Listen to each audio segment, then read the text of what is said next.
மக்களுக்கு சரியா எடுத்து வைக்க பொட்டன்ஷியல் இருக்கணும் இல்லையா? இல்ல மக்களுக்காக நாங்க இது எடுத்து வைக்கிறோம்னு சொல்றதுல உங்களோட டேட்டா சரியா இருக்கணும். ஆனா உங்களோட மினிஸ்டர்ஸ் எல்லாம் ஐ மீன் எம்எல்ஏஸ் போன வீடியோல நான் மினிஸ்டர்ஸ்னு சொல்லிட்டேன். ஸோ டிவிகே மினிஸ்டர்ஸ் தான் இவங்க வந்து டிஎம்கேல எம்எல்ஏஸ் தான் இப்போ ரைட்டுங்களா? ஸோ சாரி அதுக்கு.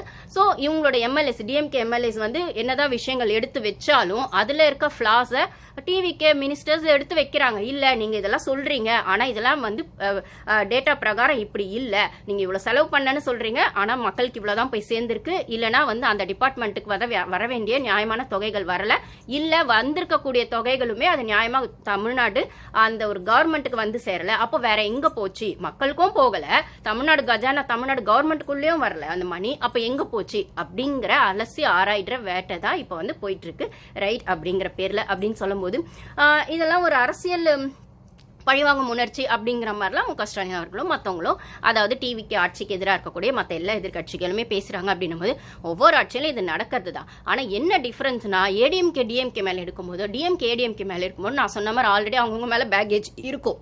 அந்த பேகேஜ் வந்து இவங்களுக்கு வந்து நம்ம ஆக்ஷன் எடுத்து அடுத்த வாட்டி அவங்க வரும்போது அவங்க ஆக்ஷன் எடுப்பாங்களோ, அவங்க ஆக்ஷன் எடுக்கிறாங்க அப்படின்னும் போது நம்ம கொஞ்சம் அடக்கி வாசிக்கணும் அப்படிங்கிற மாதிரி எல்லாம் ஒரு விஷயத்துக்குள்ள எல்லா அந்த லூப்போல் கூட மாட்டிக்குவாங்க.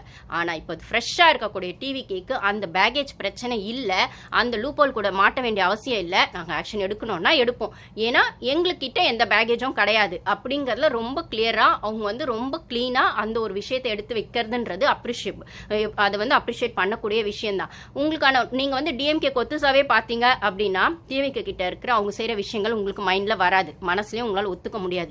ஏன்னா டிஎம்கேயோட தோல்வியை உங்களால ஒத்துக்க முடியல, டிஎம்கேவாலையும் ஒத்துக்க முடியல, டிஎம்கேக்கு சப்போர்ட் பண்றவங்களாலையும் ஒத்துக்க முடியல. தோல்விதான். நீங்க இல்லைன்னு கதறினாலும் இப்போ முதலமைச்சர் சிஎம் விஜய் அவர்கள் தான், ஜோசப் விஜய் அவர்கள் தான், முக ஸ்டாலின் அவர்கள் கிடையாது அப்படிங்கிறது தான் யதார்த்தமான உண்மை. சிட்டிங் சிஎம்மா இருந்த முக ஸ்டாலின் அவர்கள் இப்ப எம்எல்ஏ கூட இல்ல அப்படிங்கிறது யதார்த்தமான உண்மை. ஆனா அதுக்காக வந்துட்டு அவர் வந்து சட்டசபையில் உங்க அப்பாவை காணும்னு சொன்னா ஒரு குட்டி ஸ்டோரி, யதார்த்தமா சம்மந்தம் இல்லாம நீங்க சோஃபா மாடல்னு சொல்லுவீங்கன்னா அதுக்கப்புறம் அவரோட பர்சனல் நீங்க எடுப்பீங்க அப்படின்னு சொன்னா நம்ம படத்துல எல்லாம் சொல்ற மாதிரிதான், நீ 10 அடி அடிச்சா நான் 1 அடி கூட திருப்பி அடிக்க மாட்டேனா அப்படிங்கிற இடத்துலதான் இருக்கு. அது மட்டும் இல்லாமல் இப்போ வந்து டிவிகேக்ஸ் மேலே வைக்கக்கூடிய குற்றச்சாட்டு என்ன, முக்கியமான குற்றச்சாட்டு அந்த ட்ரக்ஸ் விஷயங்களும் அதுக்கப்புறம் கரண்ட் விஷயங்களும். ட்ரக்ஸ் விஷயங்கள் அப்படின்னும் போது அது தனி மனித ஒழுக்கம் அப்படிங்கிற விஷயத்துக்குள்ள வருது அப்படிங்கிறத சிஎம் சார் சொல்லிட்டாரு. ஸோ ஆல்ரெடி அவங்க அதை வச்சு பிரச்சாரம் பண்ணாங்க தான், இல்லைன்னு சொல்லவே இல்லை, அதை வச்சு தான் பிரச்சாரம் பண்ணி டிவிக்கே வந்தாங்க, திமுக அதுக்கு தான் குறை சொன்னாங்க. பட் ஆனால் இது 5 வருஷமா உங்களால் ஆக்ஷன் எடுக்காமையே நீங்கள் வளர விட்டுட்டு ஏன் டிஜிபியே இல்லை, அந்த ஒரு போலீஸ் டிபார்ட்மெண்ட்னு சொல்லக்கூடிய உளவுத்துறை அப்படின்னு சொல்ற இடத்துல போலீஸ் டிபார்ட்மெண்ட் யார் கையில இருந்தது? அவங்க கையில தானே இருந்தது, ஆளுங்கட்சி கையில தானே இருந்தது, அதுவும் சீஃப் மினிஸ்டர் கையில தானே மோஸ்ட்லி இருக்கும். ஏன்னா ஜெயலலிதா அம்மாவுமே அவங்க தான் வச்சிருப்பாங்க போலீஸ் டிபார்ட்மெண்ட் அவங்களோட ஆட்சியிலுமே. அப்படின்னு சொல்லும் போது இப்போ டிஜிபி போஸ்டிங் 8 மாசமா 9 மாசமா போஸ்டிங்ல ஆளே போடாம வச்சிருந்திருக்கீங்க. இத்தனையும் 2-3 ஆபீசர்ஸ் லீடிங்ல இருந்திருக்காங்க, ஆனாலுமே நீங்க போடல. அது உங்களுக்கும் பிஜேபிக்குமான விஷயங்களா நீங்க சொன்னீங்க. எதுவா சொன்னாலும் தமிழ்நாட்டில் அந்த ஒரு பொசிஷனுக்கான ஹையர் அபிஷியல் போஸ்டிங் காலியா இருக்குன்னா அந்த டிபார்ட்மெண்ட் எப்படி ஒழுங்கா செயல்படும் அப்படின்னும் போது அப்ப சட்டம் ஒழுங்குல அங்க பிரச்சனை வந்திருக்கு. ட்ரக்ஸ் விஷயங்கள் அது இதுன்னு வரும்போது அதுவும் அதுக்கு ஒரு காரணமா இருக்கு. அதுக்கான லீகல் ஆக்ஷன்ஸை நீங்க ஸ்ட்ராங்காவும் எடுக்க வேண்டியவங்களும் அந்த பொசிஷன்லயும் அந்த போஸ்டிங்லயும் நீங்க போடல. அப்படின்னும் போது இப்ப திடீர்னு வந்து 40 நாள்ல அது வந்து அப்படியே ஒண்ணுமே இல்லாம ஆயிடணும், வந்துட்டு அது உண்மை அதுக்கான ஆக்ஷன்ஸ் எடுக்கிறாங்க, ட்ரை பண்ணிருக்காங்க. அதுக்கான விஷயங்களுமே அந்த சிங்கப்பெண் படைகளோ இப்போ வந்து ஆன்டி ட்ரக்ஸ் அப்படின்னு சொல்லக்கூடிய அந்த ஒரு மேரத்தான் விஷயங்களும் நடந்தது. ஸ்டார்ட் ரன் ஸ்டாப் ட்ரக்ஸ் அப்படிங்கிற மாதிரி அதை நம்மளாலுமே இப்போ இன்ஸ்டாவில் வைரலாக பார்க்க முடிஞ்சுது. சிஎம் அவர்களே அதுக்கான அந்த மேரத்தான்லாம் ஓடினாங்க, அவ்வளோ கிலோமீட்டர்ஸ்லாம் ஓடினாங்க. எத்திராஜ் காலேஜ் அந்த சைடில் நடந்துச்சு போல இருக்குது. ஸோ அந்த காலேஜ் ஸ்டூடெண்ட்ஸ்லாமும் பேசினதை நம்மளால் இன்ஸ்டாவில் பார்க்க முடியுதுன்னு சொல்லி ஒவ்வொருத்தருக்கும் தனித்தனியாக காசு, ஏன்னா காசை கொடுத்து வின் பண்ணாத ஒரே ஒரு எலெக்ஷன் இந்த தமிழ்நாடு எலெக்ஷன், இந்த எலெக்ஷன் தான்ப்பா, காசு கொடுத்துமே ஜனங்க கிட்ட செல்லுபடி ஆகலைன்னு சொல்லக்கூடிய எலெக்ஷன் தமிழ்நாடு எலெக்ஷன் 2026 தான். டிவிகேவோடது அந்த ஒரு வின்னிங் தான், இந்த ஒரு ஹிஸ்ட்ரி மூமெண்ட்ஸ் தான் வந்து தமிழ்நாடு எதிர்பார்த்துட்டு இருந்த விஷயம். ஸோ ஜனங்க இந்த வாட்டி ஓட்டுக்கு காசுக்கு ஓட்டு போடலை, காசுக்கு விலை போகலை, அப்புறம் வந்துட்டு அந்த காசு கொடுத்து ஓட்டு வாங்குறன்ற கலாச்சாரம் சுத்தமாக பிரேக் அவுட் ஆயிருக்கு, வாஷ் அவுட் ஆயிருக்கு அப்படின்னு சொல்ற இடத்துல இப்போ நேற்று இன்ஸ்டாலெல்லாம் பார்க்கும்போது நிறைய காலேஜ் ஸ்டூடெண்ட்ஸ் பேசினதாகட்டும், பப்ளிக் பேசினதாகட்டும் எல்லாமே வந்து அந்த ஒரு எடுத்திருக்காங்களே, இனிஷியேட் பண்ணியிருக்காங்களா, அந்த ஒரு அவேர்னஸை ஃபர்ஸ்ட் கொண்டு வருது. நான் சிங்கப்பெண் படையிலுமே அதை தான் சொன்னேன். ஃபர்ஸ்ட் அவங்க ஜனங்களா கலந்து அந்த அவேர்னஸ் அவேர்னஸை கொண்டு வராங்க. இப்படி ஒரு ஸ்கீம் இருக்கு, இப்படி ஒரு விஷயங்கள் இருக்கு, இதை இப்படிதான் நம்ம வந்து ஹேண்டில் பண்ணணும், நம்ம சொசைட்டிக்கு இதுதான் நல்லது, நம்ம தமிழ்நாட்டுக்கு இதுதான் நல்லது, இதை நம்ம இப்படி ஃபோக்கஸ் பண்ணுவோம், அதுதான் நம்ம எக்கனாமிக் க்ரோத்துக்கு நல்லது அப்படிங்கிற அந்த விழிப்புணர்வை ஃபர்ஸ்ட் மக்கள் கிட்ட கொண்டு வராங்க. அதுக்கப்புறம் அதுக்கான ஆக்ஷன்ஸை லீகலா ப்ரொசீஜரா இல்ல என்ன மாதிரி அதுக்கான பொட்டன்ஷியல் போடணுமோ அதை போடுறாங்கன்னு ஃபர்ஸ்ட் அந்த அவேர்னஸ் வரணும் தானே. அப்படின்னும் போது நீங்க திமுக ஆட்சியில் என்ன அவேர்னஸ் கொண்டு வந்தீங்க அப்படிங்கிற மாதிரி ஒன்று இருக்கு. ஃபர்ஸ்ட் நீங்க டிஜிபி போஸ்டிங் 8-9 மாசம் போடல ஒன்று. ஓகே, உன்னை இதுக்கு வந்து டேட்டா வச்சுட்டு எல்லாரும் வந்து கதறுவீங்க, கீழே இந்த டேட்டா அந்த டேட்டா, இந்த டேட்டாலாம் முடிஞ்ச உதயநிதி ஸ்டாலின் அவர்கள் கிட்ட எடுத்துட்டு போய் கொடுங்க.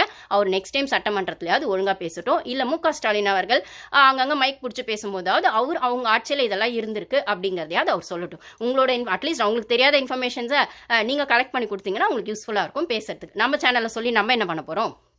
நம்ம இருக்கிறது இதுக்கு நம்மளுக்கு தெரிஞ்சதை சொல்றோம், இல்ல நீங்க சொல்றதையும் சொல்றோம். பட் ஆனா சொல்ல வேண்டியவங்க அங்க சொன்னாதானே அவங்க ஆட்சியை அவங்க காப்பாத்திக்க முடியும். அட்லீஸ்ட் செகண்ட் பார்ட்டியா இருக்கக்கூடிய எதிர்கட்சியா இருக்கக்கூடிய அந்த போஸ்டிங்காவது டிஎம்கே காப்பாத்திக்க முடியும். ஸோ எப்பயுமே இந்த மாதிரி கவர்மெண்ட் இவெண்ட் மேரத்தான் அப்படிலாம் சொல்லும் போது எந்த மினிஸ்டர்ஸோ இல்லை எந்த ஹையர் அஃபிஷியல்ஸோ அதில் கலந்துக்க மாட்டாங்க. ஜஸ்ட் அவங்க உட்காந்த இடத்துல விஷுவலாக வந்து அந்த கொடி அசைப்பாங்க, ஸ்டார்ட் பண்ணி வைப்பாங்க, இல்லை ஒரு சின்ன ஸ்பீச் கொடுத்துட்டு அதை ஸ்டார்ட் பண்ணி வைப்பாங்க.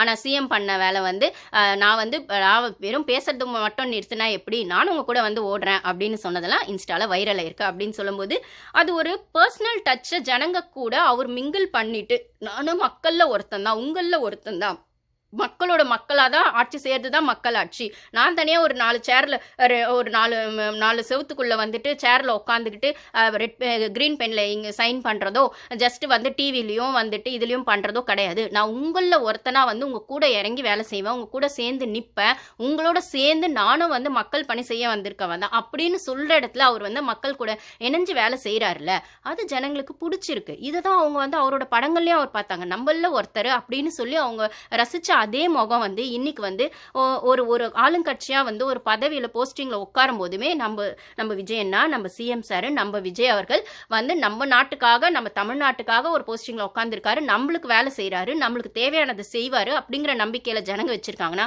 அந்த நம்பிக்கை கண்டிப்பா டிவிக்கு காப்பாத்துவாங்க அப்படிங்கறது தான் என்னோட ஒப்பீனியன். அதை கொஞ்சம் கொஞ்சமா செய்வாங்க ஒண்ணு.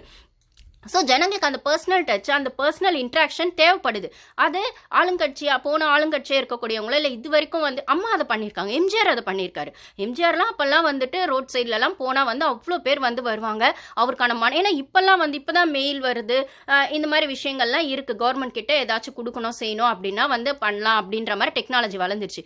அப்போல்லாம் வந்து அவங்க வந்து ரோட் சைடில் ஏதாச்சும் அது கார்லலாம் போகும்போது ஜனங்க பார்க்கும்போது அந்த மனுலாம் கொடுப்பாங்கன்னா எம்ஜிஆர் அவர்கள்லாம் என்ன பண்ணுவாங்கன்னா அதை வாங்கி காரில் வாங்கி அப்படி போடும்போது சும்மா ஜஸ்ட் வாங்கி போட்டுருவாங்க, உள்ள பார்க்க மாட்டாங்க அப்படிங்கிற மாதிரி நினைக்கிற இடத்துல அவர் உள்ள அதுக்குன்னே ஒரு ஆள் வச்சிருப்பாராம். ஸோ அவர் வந்து வெளியில வந்து ஜனங்களை சந்திக்க போகும்போது இல்லை ஏதோ ஒரு மீட்டிங்க்கு கார்ல போகும்போது செய்யும் போது டிராவல் பண்ணும்போது ஜனங்க அவர்கிட்ட அந்த மனு அந்த பேப்பர்ல தான் எழுதி கொடுக்கணும் அந்த காலத்துல, ரைட்டுங்களா?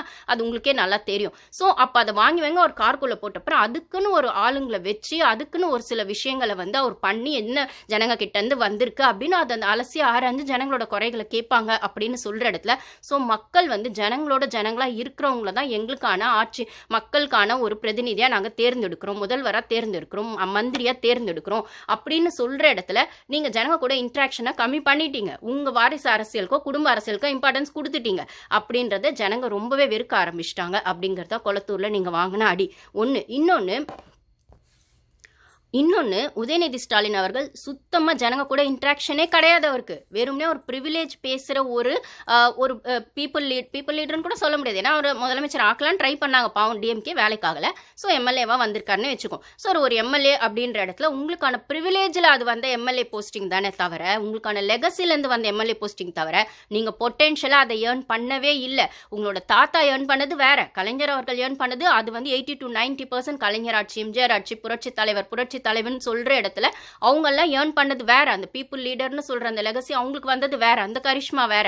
அதே மாதிரி அதுல இருந்து கலைஞர் கூடவே டிராவல் பண்ணி எவ்வளோ நாள் வந்து மினிஸ்டர் முதலமைச்சர் ஆகிறதுக்கு முன்னாடி மு.க. ஸ்டாலின் அவர்கள் கலைஞர் கூட டிராவல் பண்ணியிருக்காரு. அந்த எக்ஸ்பீரியன்ஸ்ல மு.க. ஸ்டாலின் அவர்கள் மேல